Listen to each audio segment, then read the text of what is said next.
tahu nggak sih, pada tahun 2024, Indonesia mengekspor lebih dari 1.700 ton tuna sirip kuning segar dan dingin dengan nilai lebih dari 14 juta dolar Amerika Serikat.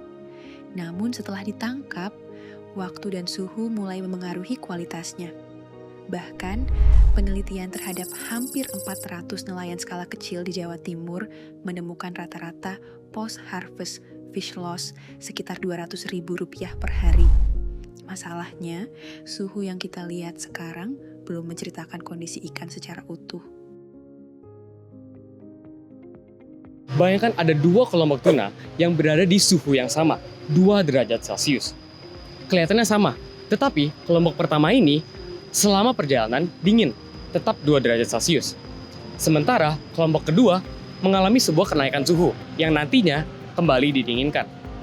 Nah, sekarang suhunya sama, tetapi bisa saja riwayat suhunya berbeda.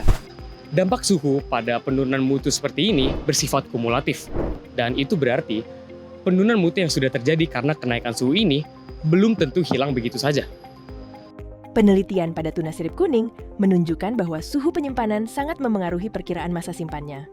Karena itu, yang penting bukan hanya suhu sekarang, tetapi juga riwayat suhunya. Tetapi mengetahui kondisi ikan saja belum cukup. Di tingkat pemasok atau pengumpul, seorang koordinator operasional rantai dingin harus mengelola banyak kelompok ikan sekaligus. Dan dia harus mempertimbangkan kondisi ikan, kapasitas penyimpanan dingin, kendaraan yang tersedia, waktu perjalanan, dan waktu penerimaan di tujuan. Jadi pertanyaan menjadi, dengan kondisi yang ada sekarang, apa yang sebaiknya dilakukan?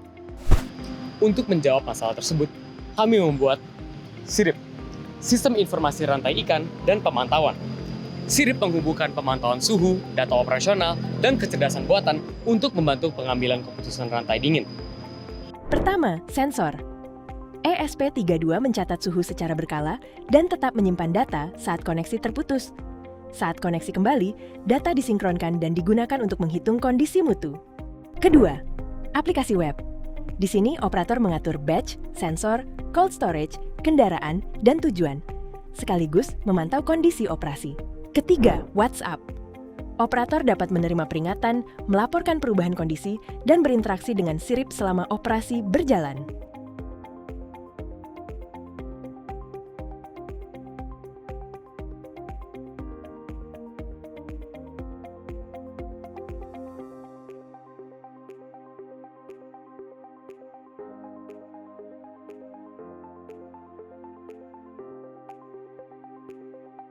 Lalu, di mana kecerdasan buatannya? SIRIP tidak menggunakan kecerdasan buatan untuk menghitung kualitas ikan. Kecerdasan buatan digunakan untuk merencanakan tindakan. SIRIP melihat kondisi setiap kelompok ikan, bersama dengan penyimpanan, kendaraan, tujuan, waktu perjalanan, dan batas waktu penerimaan. Dari data tersebut, SIRIP dapat menentukan urutan penyimpanan dan pengiriman yang sesuai dengan kondisi operasi saat itu. Sebelum digunakan, rencana tetap diperiksa terhadap batas seperti kapasitas dan waktu penerimaan. Dan keputusan akhir tetap berada pada pengguna. Dari kondisi yang ada, SIRIP dapat membuat rencana operasi seperti ini. Setiap langkah disimpan, sehingga SIRIP tahu apa yang sudah selesai dan apa yang masih harus dilakukan. Sekarang kondisi berubah.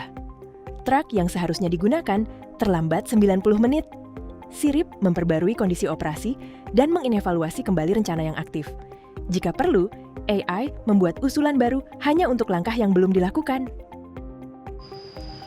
Nah, seperti yang barusan kalian lihat, SIRIP tidak mengulang semuanya dari awal. Langkah yang sudah selesai tetap menjadi fakta. Hanya langkah berikutnya yang boleh disesuaikan. Usulan baru juga diperiksa kembali, dan keputusan akhirnya tetap harus disetujui oleh pengguna. Jadi SIRIP menghubungkan 3 hal. Sensor mencatat apa yang terjadi pada ikan. WhatsApp menghubungkan kondisi lapangan dengan keputusan sehari-hari. Aplikasi web mencatat semua kondisi dan sumber daya operasi. Jadi ketika suhu ikan berubah atau operasi tidak berjalan sesuai rencana, SIRIP tidak hanya memberitahu pengguna bahwa ada masalah. Yang SIRIP bantu menjawab adalah dengan kondisi yang ada sekarang, apa yang sebaiknya kita lakukan. Bukan sekedar mendeteksi masalah, tetapi untuk membantu mengambil keputusan sebelum terlambat. SIRIP, jaga mutu, jaga nilai.